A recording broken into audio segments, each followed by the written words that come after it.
God standards for Christian life అనేది కొండ మీద ప్రసంగంలో మనం చూసాము. ప్రభు యొక్క ఆశ, ప్రభువు మన యొక్క ముందు సెట్ చేసినటువంటి ఒక ఉన్నతమైనటువంటి ప్రామాణికము, స్టాండర్డ్ అనేది మనం చూసాము. ఇప్పుడు ప్రశ్న ఏంటంటే, క్యాన్ వి రీచ్ ఇట్? దాన్ని మనం అందుకోగలమా? ఆ విధమైన జీవన విధానం అనేది సాధ్యమేనా?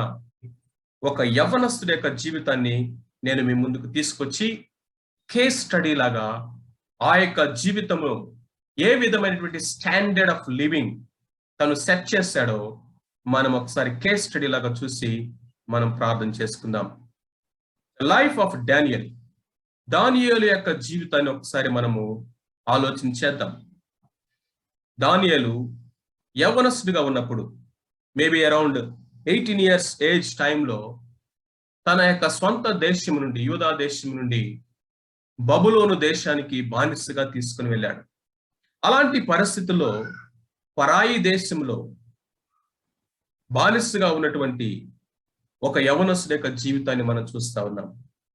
మనలాగా ఇలాంటి వారానికి ఒక జూమ్ కాన్ఫరెన్స్, మనలాగా చుట్టూ 10 మంది విశ్వాసులు, సంఘము, ఆరాధన, బైబిల్ స్టడీస్, జీవ గ్రంథం 66 పుస్తకాల బైబిల్, ఇవన్నీ ఉన్నటువంటి కంఫర్ట్ జోన్ లో ఉన్నటువంటి వ్యక్తి కాదు ఈయన.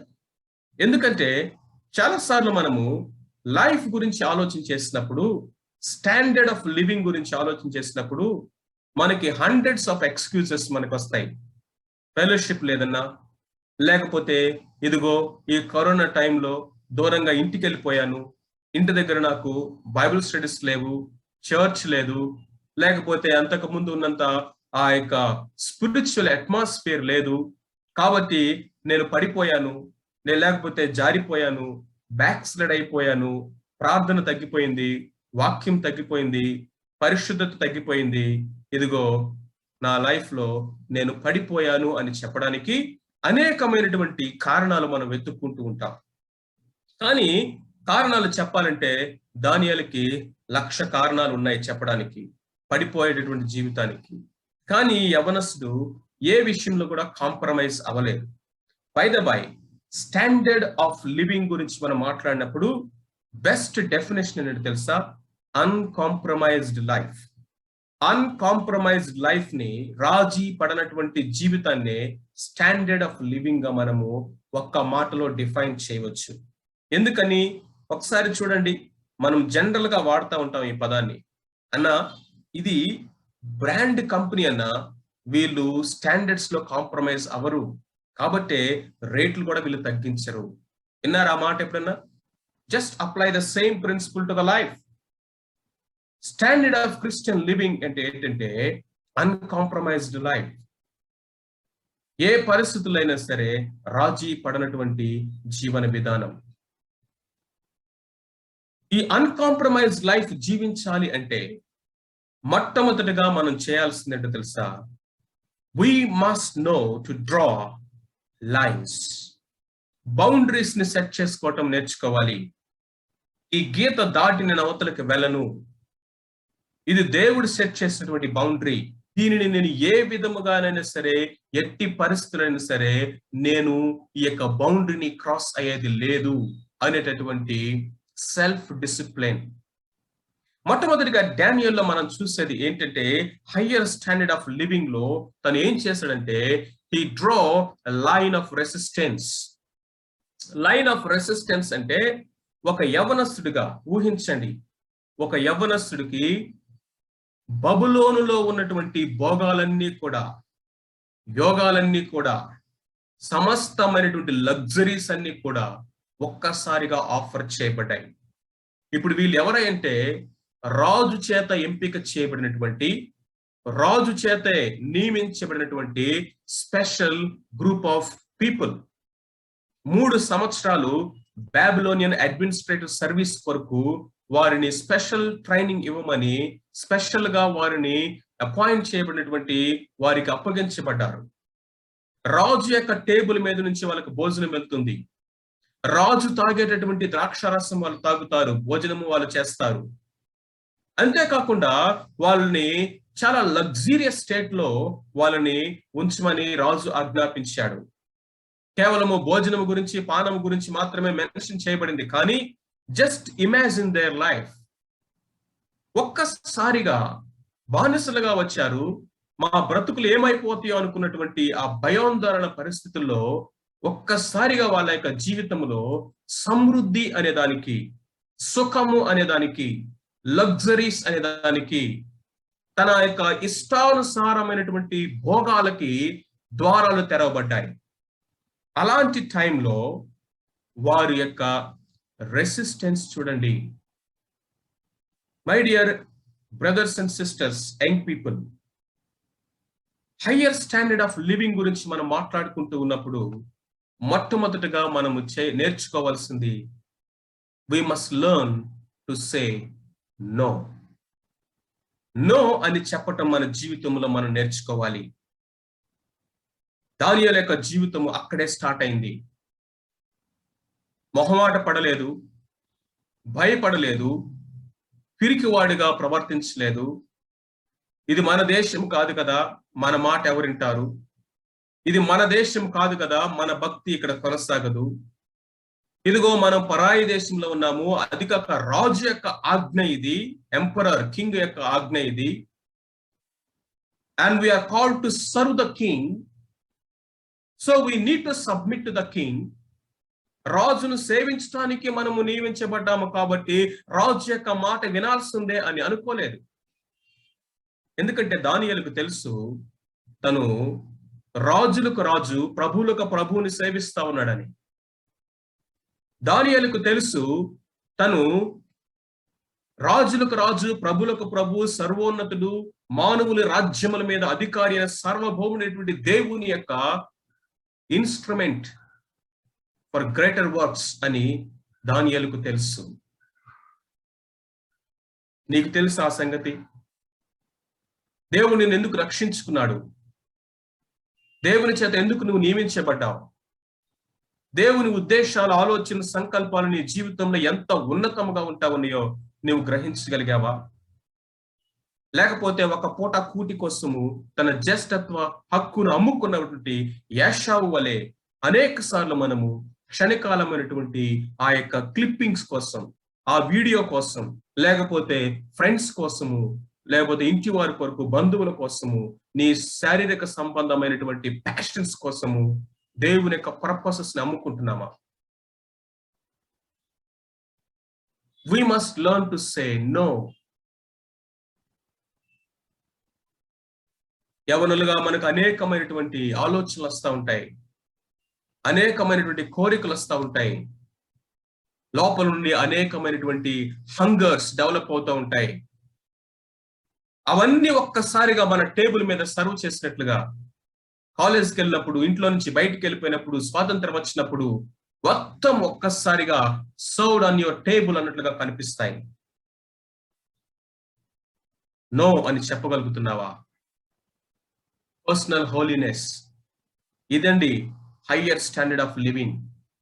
ఈ లోకంలో నువ్వు ఏ యొక్క విశ్వాసాన్ని చూసినా, నువ్వు ఏ గురువు దగ్గరికి వెళ్ళినా, ఏ గ్రంథాల్లో చదివినా కానీ ఎన్నో నీకు వాగ్దానం చేయవచ్చేమో, ఎన్నో రకాలుగా నీకు అది ఇస్తాము, ఇది దొరుకుతుంది, ఇది దొరుకుతుంది, అది దొరుకుతుంది అని ప్రామిస్ చేయగలదేమో, కానీ నువ్వు పరిశుద్ధతని నీకు ఇస్తానని చెప్పగలిగిన వాళ్ళు ఎవరు లేరు. Except Christianity, except Jesus Christ, except the Bible. క్రైస్తవ జీవితంలో హయ్యర్ స్టాండర్డ్ ఆఫ్ లివింగ్ ఏంటంటే పరిశుద్ధత. దాన్ని మనం పోగొట్టుకోవద్దు. దాన్ని మనం పోగొట్టుకున్న రోజు లోకంతో కలిసిపోయినట్లే. అదే ఉప్పుగా వెలుగుగా ఉండటం అంటే different. Holiness means set apart. అందుకనే దేవుడు అన్నాడు, be holy because I'm holy. You shall be holy because I'm holy. నేను పరిశుద్ధులను కనుక మీరు పరిశుద్ధులై ఉండాలి. ఎందుకంటే ఈ లోకంలో అట్ ద ఫస్ట్ ప్లేస్ నేను పరిశుద్ధులను గనక అని చెప్పే వాళ్ళు ఎవరు లేరు. కాబట్టి నువ్వు కూడా పరిశుద్ధంగా ఉండాలని డిమాండ్ చేయగలిగినటువంటి అధికారం ఎవరికి లేదు. It's only Jesus Christ, the God of the Bible, who demanded and commanded the holiness because he is Holi. నేను పరిశుద్ధుడను అని ఆయన చెప్పగలిగినటువంటి స్థితిలో ఉన్నాడు కాబట్టే పరిశుద్ధత అనేది దేవుడు ఆజ్ఞాపించాడు. పరిశుద్ధత అనేది దేవుడు ఆశిస్తూ ఉన్నాడు. Holiness is demanded and holiness is commanded from every believer, because that is the higher standard of living. పరిశుద్ధులుగా ఉండడానికే దేవుడు మనల్ని పిలిచాడు. ఇది ప్రతి ఒక్కరి పిలుపు. Forget about rest of all the కాలింగ్స్. Call for the ministry, call for machines, call for this, call for that, అవన్నీ ఒక్కసారి పక్కన పెట్టి ప్రప్రదమైనటువంటి పిలుపు ఏంటంటే కాల్ టు హోలీనెస్. మనము ప్రత్యేకపరచుకోవడం, ప్రత్యేకంగా ఉండటం అనేది ఐసోలేటెడ్ గా ఉండటం కాదు, అందరికీ దూరంగా ఉండటం కాదు, లోకాన్ని హేట్ చేయటం కాదు, ఈ లోకానికి నాకు సంబంధం లేదన్నట్టుగా ఈ సన్యాసి జీవితం కాదు. పరిశుద్ధత అంటే, సాంక్టిఫికేషన్ అంటే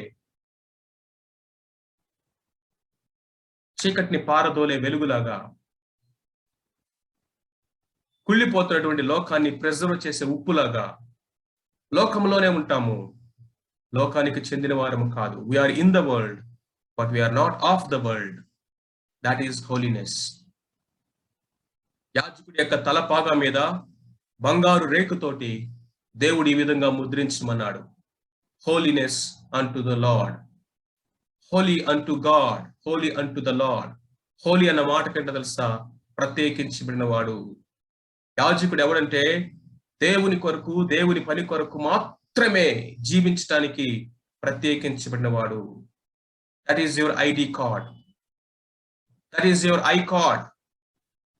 దేవుడు నీ యొక్క తల మీద కిరీటం లాగా పెట్టినటువంటి ఐడి కార్డ్ అదే. ఎందుకో తెలుసా, క్రీస్తు ప్రభు ద్వారా నీవు నేను మనమందరము రాజులని యాజక సమూహమయ్యాం. నువ్వు యాజకుడిగా ఉన్నావు, నేను యాజకుడినయ్యాను. ఆ యాజకుడి యొక్క తలపాగా మీద, అహరోను యొక్క సంతతి తలపాగా మీద దేవుడు బంగారు రేఖమితో ఆయనే తన చేత్తో ఇన్స్క్రైబ్ చేసినట్లుగా హోలీనెస్ అంటూ గాడ్. దేవుని కొరకు ప్రత్యేకించబడిన వాడు. ప్రియమైనటువంటి సహోదరుడా, సహోదరి, నీ కాలేజీలకు నువ్వు వెళ్తున్నప్పుడు నీ తల మీద ఆ యొక్క కిరీటం ఉంటా ఉంది. దేవుడే నీ తల మీద పెట్టినటువంటి ఆ యొక్క ఐడి ఉంటా ఉంది. మనుషులకు అది కనపడాలి. ఎలాగా? నీ ప్రవర్తన ద్వారా. దేవుని కొరకు ప్రత్యేకించబడిన వాడు నేను. ఈ చేతులు నావి కాదు, నా ప్రభువుకి ఇచ్చేస్తాను. ఏవి పడితే అవి టచ్ చేయలేవు. ఈ కళ్ళు నావి కాదు, నా ప్రభువుకి ఇచ్చాను. నా ఇష్టానుసారం మీద నేను చూడటానికి కాదు. హోలీనెస్ అంటు గాడ్. ప్రత్యేకించబడినటువంటి జీవితమే హయ్యర్ స్టాండర్డ్ ఆఫ్ లివింగ్. అది నీ మాటల్లో కనిపిస్తుందా? నీ జీవన విధానంలో కనిపిస్తా ఉందా? నీ నిర్ణయాల్లో కనిపిస్తా ఉందా? నీ సెల్ ఫోన్ ఒకసారి ఓపెన్ చేసి చూడు. లోకంలో ఉన్న చెత్త అంతా దాంట్లో ఉంది. ఏ విధంగా చెప్పగలవు హయ్యర్ స్టాండర్డ్ ఆఫ్ లివింగ్ అని? ఏ విధంగా చెప్పగలవు దేవుని కొరకు నేను ప్రత్యేకించబడిన వాడని? ఆ యాప్స్, ఆ ఇన్స్టాల్ చేసిన యాప్స్ కానీ, వాటిని మనం రెగ్యులర్ గా యూజ్ చేసేటువంటి, సర్ఫ్ చేసేటువంటి ఇంటర్నెట్ కంటెంట్ కానీ, మనం చూసేటటువంటి ఆ యొక్క కంటెంట్ కానీ, మనం మాట్లాడే మాటలు కానీ, మన యొక్క రిలేషన్షిప్స్ కానీ, మనము ఏ విధంగా జీవిస్తా ఉన్నాం? Higher standard of living starts by separation and separation to the lord. ప్రభు కొరకు మనల్ని మనం ప్రత్యేకించుకోవడం ద్వారా. Yes, temptation is real. ఈ లోకముల శోధన ఉంది. అలాగని చెప్పేసి దేవుడు నమ్మదగిన వాడు. నువ్వు సహించగలిగిన దానికంటే ఎక్కువగా ఆయన నిన్ను శోధింపబడనీయడు. శోధన నుండి తప్పించుకునే మార్గాన్ని కూడా నీకు ఇస్తాడు. శోధనను జయించాలి. అప్పుడే హయ్యర్ స్టాండర్డ్ ఆఫ్ లివింగ్ లోకి మనం అంచెలంచెలుగా ఎదుగుతాం. కాబట్టి pursuit of holiness is the highest and the hall mark of Christian life. క్రైస్తవ జీవితం యొక్క ఎంబ్లం, మోటో, క్యాప్షన్ వర్డ్, జీవితం యొక్క one word of purpose and higher standard of living ఏంటంటే పరిశుద్ధత, పరిశుద్ధత, పరిశుద్ధత. ఈ తెల్లగా ఉన్నటువంటి ర్యాబిట్ లాగా ఉన్నటువంటి చిన్న జంతువు పేరు ఎర్మిన్. ఇది మంచు ప్రాంతాల్లో ఉంటది, చాలా తెల్లగా ఉంటది. దాని యొక్క ఉన్ని అనేది ఎంత వైట్ గా ఉంటుందంటే, ఎంత సాఫ్ట్ గా ఉంటుందంటే, ఇంగ్లాండ్ దేశం యొక్క రాణి జాకెట్ కుట్టడానికి, రాయల్ ఫ్యామిలీలో ఉన్నటువంటి వారి యొక్క జర్కిన్స్ ని, జాకెట్ ని ఉలన్ క్లోత్స్ చేయడానికి ఈ యొక్క జంతువు యొక్క ఉన్నిని వాడతారట. అంత సాఫ్ట్ గా ఉంటుంది, అంత డెలికేట్, అంత కాస్ట్లీ ఇది. అయితే దీన్ని పట్టుకోవడం చాలా కష్టం, చాలా రేర్ గా దొరికేటటువంటిది. దీని మీద స్టడీ చేశారట. స్టడీ చేసి ఈ జంతువుని ఎలా పట్టుకోవాలి, అది పరిగెత్తుకుంటూ పరిగెత్తుకుంటూ బొరియల్లోకి వెళ్ళిపోతుంది. మంచులో తన యొక్క శరీరము కలిసిపోతుంది, కేమఫ్లోజ్ అయిపోతుంది, పట్టుకోవడం కష్టం. అందుకనే వేట కుక్కల్ని తీసుకుని వెళ్ళి దీన్ని వేటాడతారు. దీని యొక్క క్యారెక్టర్ ని స్టడీ చేసిన తర్వాత వాళ్ళకు ఒకటి అర్థమైంది, దీన్ని మనము పరిగెత్తి పరిగెత్తి పరిగెత్తి దీన్ని వెంటాడి పట్టుకోలేము, కానీ దీని బలహీనత ఏంటో కనుక్కొని దాని మీద కొట్టాలి అని వారు ఆలోచన చేసి దాని బలహీనత ఏంటో కనుక్కున్నారంట. ఇంతకీ దాని బలహీనత ఏంటంటే తన తెల్లగా ఉన్నటువంటి తన యొక్క ఉన్నిని అది మైలుపరుచుకోవటం, మురికిగా చేసుకోవటం అనేది తనకి ఇష్టం ఉండదంట. అందుకనే తను నివసించేటువంటి ఆ బొరియల చుట్టూ ఎంతో భయంకరమైనటువంటి ఆ యొక్క మురికిగా ఉన్నటువంటి ఆ నల్లగా ఉన్నటువంటి పదార్థాన్ని, తారు లాంటి పదార్థాన్ని, అతి అతి హేయమైనటువంటి ఆ యొక్క డర్ట్ ని ఆ బొరియల చుట్టూ పోస్తారట. సో ఎప్పుడైతే ఈ యొక్క జంతువు బయట కనపడిందో వెంటనే వేట కుక్కల్ని దాని మీదకి ఉసుకొనుపుతారు. పరిగెత్తుకుంటూ పరిగెత్తుకుంటూ శరవేగంతో అది ఆ బొరియ దగ్గరికి వచ్చి ఒక్కసారిగా లోపలికి వెళ్ళాలి అనుకోగానే అక్కడ నల్లగా ఉన్నటువంటి ఆ మురికి పదార్థం కనిపిస్తుంది. ఒక్కసారిగా అంత స్పీడ్ గా వచ్చేటువంటిది ఆగిపోతుంది. ఒక్కసారి వెనక్కి తిరిగి చూస్తుంది. వెనక్కి తిరిగి చూడగానే వేట కుక్క తన వెనక పరిగెడతా ఉంటుంది, తన్ని చీల్చి వేయడానికి. మరణం అనేది తను వెంటాడుతుంది. ముందుకెళ్తేనేమో మురికి ఉన్నది. మరణమా మురిక, ఈ రెండిట్లో ఆప్షన్ ఏంటి ఆలోచించుకుంటా ఉంది. వెంటనే అది చెప్పింది, I'm ready to die than to become dirty. నేను మురికిగా అయిపోవటం కంటే, ఈ మలినాన్ని నాకు అంటించుకోవటం కంటే నేను చచ్చిపోవడానికైనా సిద్ధమే అని ఒక్కసారిగా అది ఆ కుక్క వైపు చూస్తూ అట్లా ఆగిపోయి నిలబడుతుంది తప్ప ఒక్క అడుగు లోపలికేస్తే తన ప్రాణాన్ని దక్కించుకోగలదు, అయినా వెళ్ళదట. Look at this animal, I'm ready to die than to become dirty. దానియేలు మొదటి అధ్యాయంలో మనం చూసేది అదే. దానియేలు గ్రంథం అంతా మనం చూసేది అదే. ఇది రాజు శాసనమయ్యా, ధిక్కరిస్తే నీ తల నరికేస్తాడంటే దానియేలు అంటున్నాడు, నేను చనిపోవడానికన్నా సిద్ధమే, కానీ నన్ను నేను అపవిత్రపరచుకోవడానికి నేను ఇష్టపడట్లేదు. రాజు భుజించు భోజనము పానము చేయి ద్రాక్షరసము తాగి తన్ను తాను అపవిత్రపరచుకొనకూడదని తన మనస్సునందు ఉద్దేశించి, he resolved not to be defiled. In a foreign country, here is a young man setting the higher standard of living. Second thing, he drew the line of dependence. తనకి ఎంత జ్ఞానం ఉన్నా, ఎంత చదువున్నా, ఎంత అద్భుతమైనటువంటి ఆ యొక్క పరిజ్ఞానం కలిగినటువంటి వ్యక్తి అయినా సరే, తన జీవితంలో తనకు ఒకటి తెలుసు. అదేంటో తెలుసా? నా దేవుడే నా ఆధారము. అందుకనే ఎప్పుడైతే నెబుకద్నెజర్ కళ భావము రెండు చెప్పాలి, లేకపోతే జ్ఞానులందరినీ సంహరించండి అన్నాడు, దానియేలు వచ్చి ప్రాధాయపడుతున్నాడు. I will pray to the God of heaven who reveals the mysteries. మర్మములను బయలుపరిచే దేవుడికి నేను ప్రార్థన చేస్తాను, నాకు కొంచెం సమయం ఇవ్వండి. ఆ తర్వాత వెళ్ళి ఏ విధముగా దానియేలు తన స్నేహితులతో కలిసి ప్రార్థన చేశాడు. The second higher standard of Christian living ఏంటో తెలుసా? Prayer, fasting and prayer. ఇప్పుడు కనెక్ట్ అయిన వాళ్ళు చెప్పండి, కనీసం వారానికి ఒక్క పూట అయినా ఉపవాసం ఉండి ఎంతమంది ప్రార్థన చేస్తా ఉన్నారు?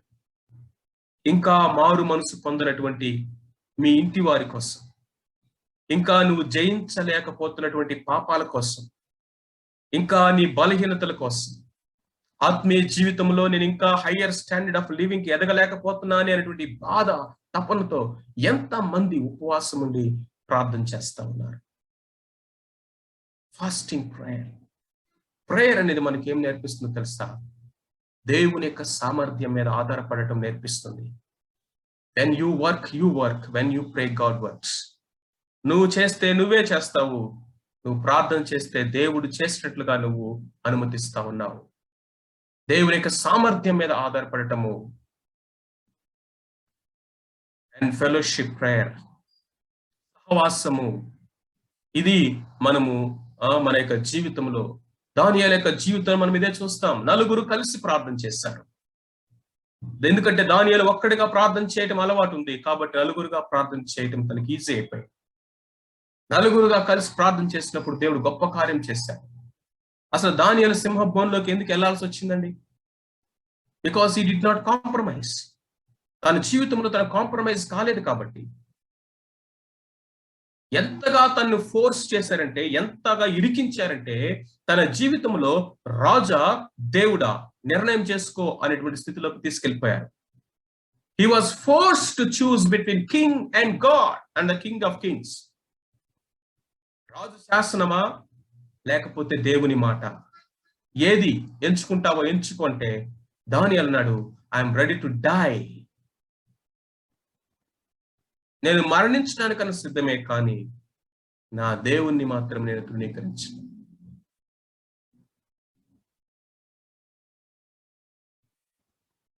హయ్యర్ స్టాండర్డ్ ఆఫ్ లివింగ్ అనేది costly, my dear brothers and sisters.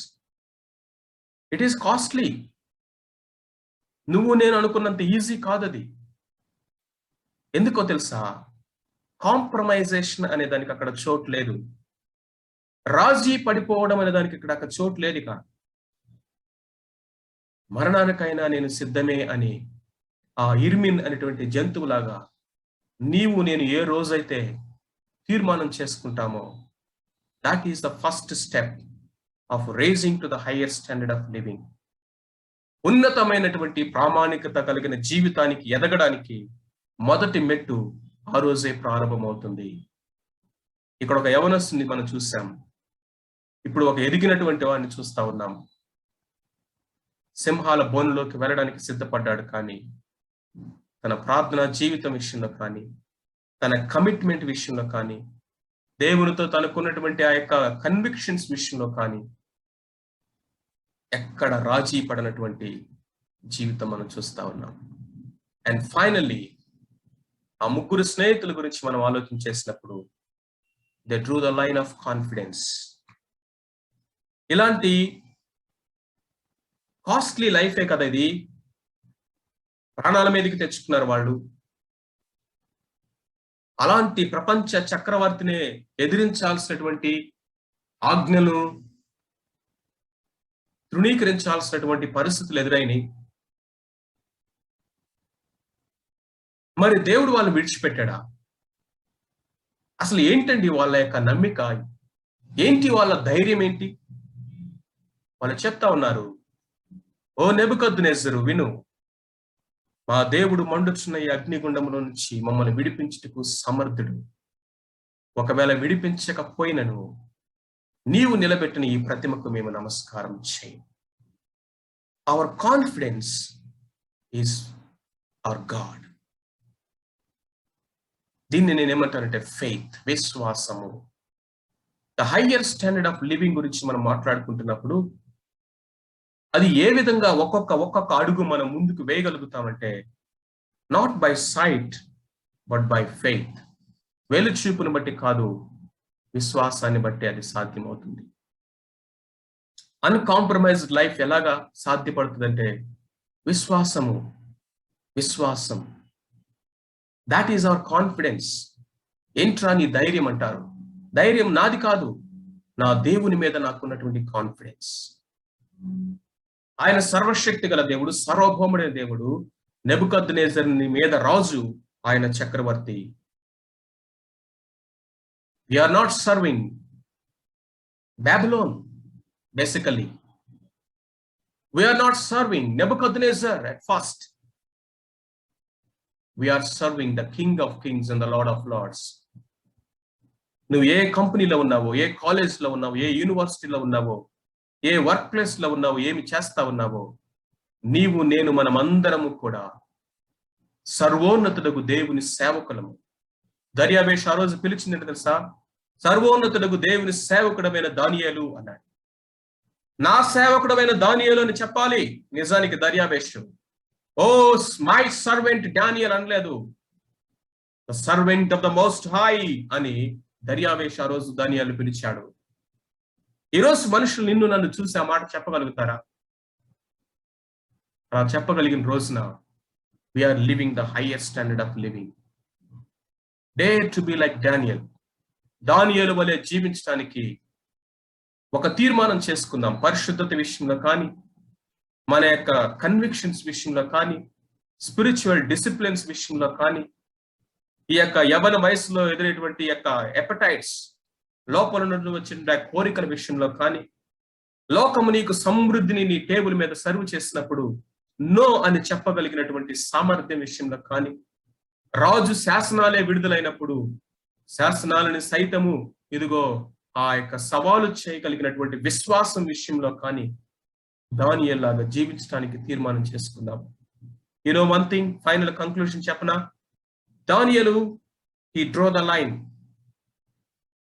ఆ గీతల్ని దానియేలు దాటి అవతలకి వెళ్ళడా, అవతలు ఉన్న వారే దాటి దానియేలు దగ్గరికి వచ్చారు. 3 రాజులు, నెబుకద్నెజర్, దర్యావేషు, కోరేషు అనే ప్రపంచ చక్రవర్తులు దానియేలు ఒక గీత గీస్తే ఆ గీతను దాటి ఇటు వచ్చారండి. నువ్వే ఇటు రావాలి అని డిమాండ్ చేశారు. కానీ దానియేలు వాళ్ళే దాటి ఇతలకు వచ్చారు. నీ జీవితంలో if you learn to draw a line, ఇది నా యొక్క హద్దు, సరిహద్దు, ఇది నా బౌండరీ, ఇది నా ఏరియా ఆఫ్ పర్మిషన్, ఇక నేను దీన్ని దాటి క్రాస్ చేసేది లేదు. యోసేపు అన్నాడు, ఈ ఇంట్లో ఉన్న సమస్తాన్ని యజమాని నాకు అప్పగించాడు, కానీ నిన్ను నా వశము చేయలేదమ్మా, నువ్వు నా యజమానురాలివి. హి డ్రా ఎ లైన్. సరిహద్దులను చెడిపేయటం కాదు స్వాతంత్రం అంటే. బౌండరీస్ అన్నిటిని ఎరేజ్ చేయటం కాదు లిబర్టీ, స్వాతంత్రం, ఫ్రీడమ్ అంటే. My dear brothers and sisters, living in the predefined or God ordained borders, దేవుడు నియమించినటువంటి సరిహద్దుల్లో జీవించటమే నిజమైనటువంటి స్వాతంత్రం, higher standard of living. And in conclusion, రేపొద్దున మన యొక్క జీవితాన్ని కొలిసేటటువంటి కొలబద్ద, స్కేల్, ఆ మట్టపు గుండు, ఆ మెజరింగ్ రాడ్, నీ జీవితాన్ని నా జీవితాన్ని కొలిసేటటువంటి కొలబద్ద దేవుని యొక్క వాక్యము. దేవుని యొక్క వాక్యములో మన జీవితాలు కొలుసుకుందాం. ఇదే స్కేల్. స్టాండర్డ్స్, ఫిజిక్స్ లో మీరు చదువుంటారు స్టాండర్డ్స్ ఆఫ్ మెజర్మెంట్స్ అని. ఈరోజు మనం అదే చదువుతున్నాం, అదే ధ్యానించుకున్నాం. The standards of measurements of Christian life, the word of God. దేవుని వాక్యం అనేటువంటి కొలబద్ద ముందు నువ్వు నిలబడినప్పుడు నీ హైట్ ఏంటో తెలుస్తుంది, నీ క్వాలిటీ ఏంటో తెలుస్తుంది, నీ కెపాసిటీ ఏంటో తెలుస్తుంది, నీ డెప్త్ ఏంటో తెలుస్తుంది, నీ యొక్క నిపుణత ఏంటో తెలుస్తుంది, నీ యొక్క నాణ్యత ఎంతో తెలుస్తుంది. వీటన్నిటిని కొలిసేటటువంటి ఒకే ఒక కొలబద్ద దేవుని వాక్యం. రేపొద్దున పరలోకానికి వెళ్ళిన తర్వాత కూడా ఒక త్రాసులో దేవుడు మనల్ని తూస్తే, ఒకవైపు దేవుడు మనకు నేర్పించిన వాక్యం అంతా పెడతాడు, ఇంకొక వైపున మనం జీవించిన జీవితాన్ని పెడతాడు. వెళ్ళిపోతావా? మెనే టెక్కల ఫార్సిన్ అని నిలబడతావా? The higher standard of living is already set by the lord Jesus Christ before us. మన ముందు జీవించి చూపించినటువంటి జీవితం ఉంది మన ప్రభు అయినటువంటి యేసుక్రీస్తు వారిది. సింపుల్ గా ఆయన చెప్తున్నాడు, ఫాలో మీ, ఫాలో మీ. ఎలా అది సాధ్యమవుతుందంటే బైబిల్, దేవుని యొక్క వాక్యాన్ని ధ్యానించుదాము, ఈ వాక్యంలో క్రీస్తు ప్రభును చూద్దాము, ఆయన్ని అనుకరించి జీవితాము. ఆ విధంగా జీవించిన భక్తుల జీవితాలే మనం ఒక్కొక్కరి ధ్యానించుకుంటూ ఉన్నాం. Yes, it is possible to live the God's standard of living. దేవుడు నియమించినటువంటి ప్రామాణికము చొప్పున ఈ లోకంలో జీవించడం సాధ్యమే. ఆ విధంగా జీవించినటువంటి భక్తులు ఉన్నారు. పౌలు అంటాడు, నేను క్రీస్తుని పోలి నడుచుకున్నట్లుగా మీరు నన్ను పోలి నడుచుకోండి. రేపొద్దున నీ యొక్క వెనకొచ్చే తమ్ముడికి, నీ వెనక నడిచేటువంటి చెల్లికి నువ్వు చెప్పగలవా, నేను క్రీస్తు ప్రభు పోలి నడుచుకున్నట్టుగా నన్ను పోలి నాలాగా జీవించు అని? అలా చెప్పగలిగిన రోజున దాట్స్ ఇనఫ్. దేవుడి కొద్ది మాటల్ని మన వినికిడిలో దీవించి ఆశీర్వదించును గాక. ఆమేన్.